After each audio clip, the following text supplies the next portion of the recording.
Conflitos, quem nunca, né? Eles fazem parte da vida. E muitas vezes parece que a gente está num beco sem saída. Mas e se existisse uma técnica mental, uma ferramenta poderosa que quase ninguém comenta, capaz de mudar completamente o jeito que a gente lida com esses momentos? É sobre isso que a gente vai conversar hoje. Essa sensação é bem familiar, não é mesmo? Aquele sentimento de estar empacado, repetindo os mesmos argumentos, sem nenhuma luz no fim do túnel. É como dar de cara com um muro gigante. Pois é exatamente essa a questão que a gente vai explorar. E se a solução não for forçar a barra, não for lutar mais, mas sim aprender a enxergar toda a situação de um jeito totalmente novo? Para a gente entender a solução, primeiro a gente precisa olhar bem para o problema. Vamos chamar isso de armadilha do conflito. Sabe aquele ciclo automático que não ajuda em nada, em que a gente cai quando se sente atacado? Olha só que interessante. Aqui a gente consegue ver nosso comportamento padrão.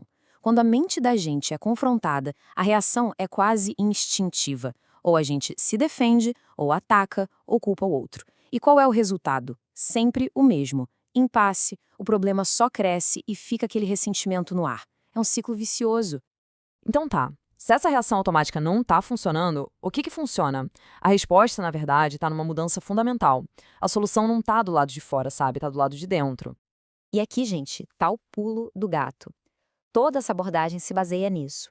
Em vez de gastar energia tentando controlar o que a outra pessoa faz ou diz, o foco vira totalmente para transformar a nossa própria visão sobre o conflito.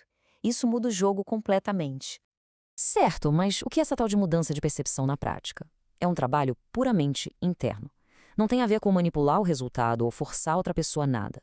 Tem a ver com alterar o nosso ponto de partida mental. Beleza, isso nos leva direto para a parte prática. Como é que se faz essa mudança? A fonte dessa ideia chama isso de prática da santidade. É uma técnica bem específica. Vamos ver como ela funciona. O exercício tem 3 passos bem simples.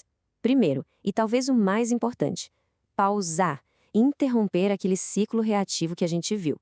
Depois, de olhos fechados mesmo, trazer a pessoa ou a situação específica para a mente. E aí vem o passo 3, que é aplicar a ideia central desse exercício. Essa é a frase-chave. Ao focar na situação e aplicar essa frase mentalmente, alguma coisa muda. E olha, não é sobre se sentir melhor ou superior, não. É sobre acessar uma capacidade interna de resolver as coisas que vai muito além da raiva ou do medo do momento.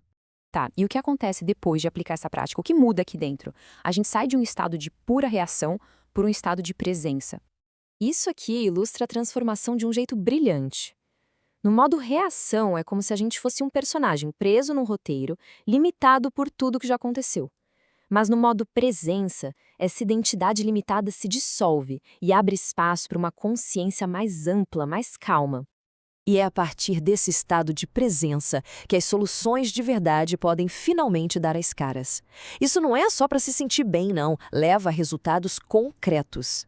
De repente, pode surgir a clareza para um diálogo que constrói, a força para colocar limites de forma saudável ou até a capacidade de perdoar. Para a gente fechar, vamos explorar o significado mais profundo por trás dessa prática e a força que ela tem. É muito importante a gente diferenciar isso. Essa técnica não é pensamento positivo superficial do tipo que ignora o problema. Muito pelo contrário. É um treinamento de visão. É aprender a trocar uma percepção baseada no medo por uma que está alinhada com uma verdade mais profunda.